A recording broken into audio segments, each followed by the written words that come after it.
Всем добрый день, меня зовут Хайруллин Артур Рамилевич, доцент кафедры изобразительного искусства художественно-графического факультета. Я преподаю дисциплины рисунок, живопись, композицию. Сегодня в этом видео я вам расскажу, как успешно сдать экзамен по рисунку.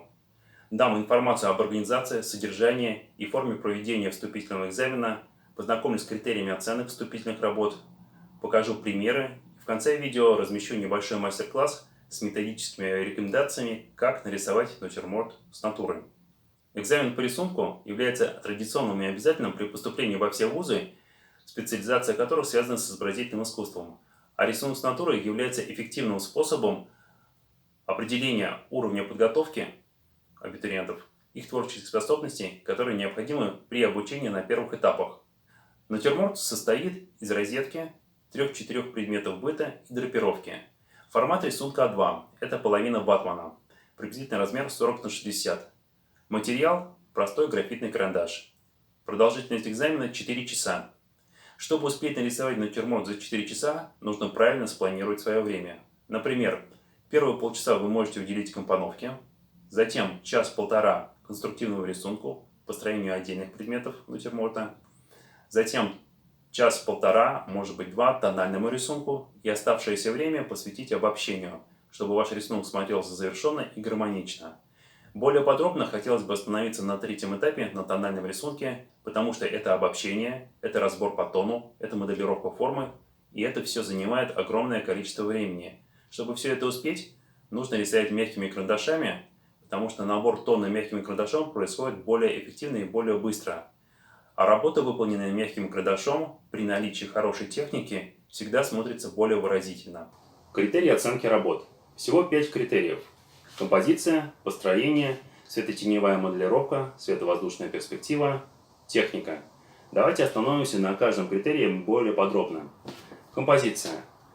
Композиция не должна быть слишком большой или слишком маленькой. Она должна быть соразмерна вашему формату. Она должна быть гармоничной. То есть натюрморт не должен упираться в края формата и при этом не должен плавать в этом формате. Второй критерий – построения.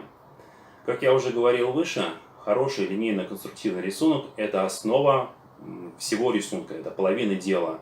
Линейный конструктивный рисунок подразумевает правильное построение, правильно пойманные пропорции, размерность, расположение предметов, построение предметов с учетом линейной перспективы.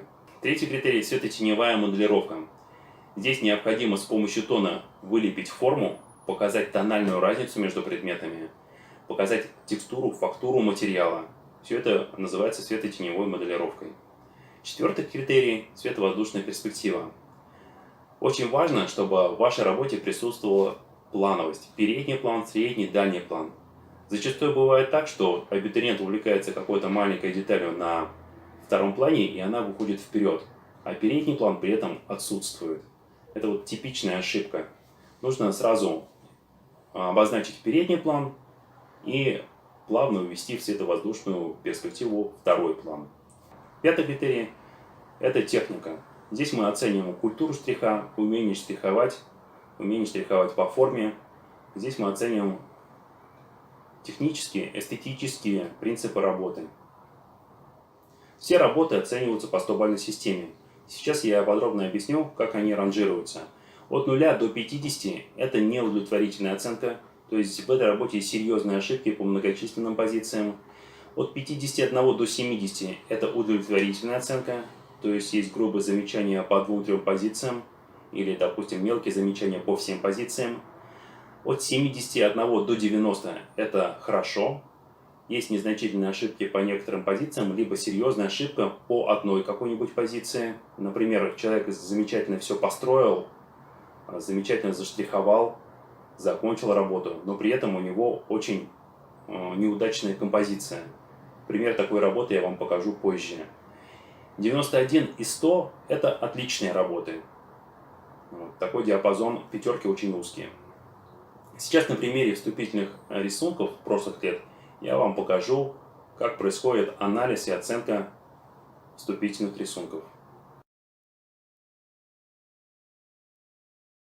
Работа номер 1. На первый взгляд неискушенного зрителя данная работа может показаться отличной, возможно идеальной для 4-часового рисунка. поскольку в ней есть аккуратность, чистота, легкость исполнения, эстетическая и правильная штриховка, передающая фактуру и текстуру материала. Это все есть, это все видно, но при всех плюсах данной работы в ней есть пара недостатков. Первый и самый важный недостаток – это композиция. К сожалению, композиционный центр смещен вниз, а он должен быть чуть выше геометрического центра, который расположен на пересечении диагоналей, либо совпадать с геометрическим центром. В данном рисунке автор оставил слишком много места сверху, и треть формата просто не работает. Возникает желание срезать верхнюю часть, либо добавить формат снизу. То есть здесь мы наблюдаем не самое удачное композиционное решение. Второе замечание – это отсутствие границ плоскостей. В частности, горизонтальной плоскости, на которой расположен натюрморт. Из-за этого возникает ощущение, что натюрморт повис в воздухе и как бы парит в пространстве. Мы с вами живем в трехмерном пространстве, где можно наблюдать ширину, высоту, глубину объектов, и чтобы передать трехмерность в рисунке, желательно обозначать границы плоскостей. Причем передние грани должны быть более контрастные и внятные. Учитывая вышесказанные замечания, данную работу я могу оценить на 80 баллов. Но кто-то из моих коллег, членов комиссии, может приложить 90 баллов. В сумме получится 170. Средний арифметический балл составит 85. Таким образом, коллегиальным решением выставляется оценка за каждую работу. Работа номер 2. В левом верхнем углу это не оценка, это шифр работы R97. На него просто не обращайте внимания. Давайте эту работу разберем более подробно, опираясь на все пункты критериев оценки. Первый пункт – композиция. Здесь композиционное решение чуть лучше, чем в предыдущей работе. Композиционный центр найден, выделен размером, тоном, расположением на формате. Построение. Построение имеет некоторые ошибки. Обратите внимание на эллипсы кувшина. Нижние эллипсы по правилам линейной перспективы должны быть более развернуты, чем верхние. Чем ближе к линии горизонта, тем уже эллипсы. Но автор допустил ошибку, сделав основание кувшина очень плоским. Теперь посмотрите на гипсовую розетку, торец которой достаточно широкий и толстый.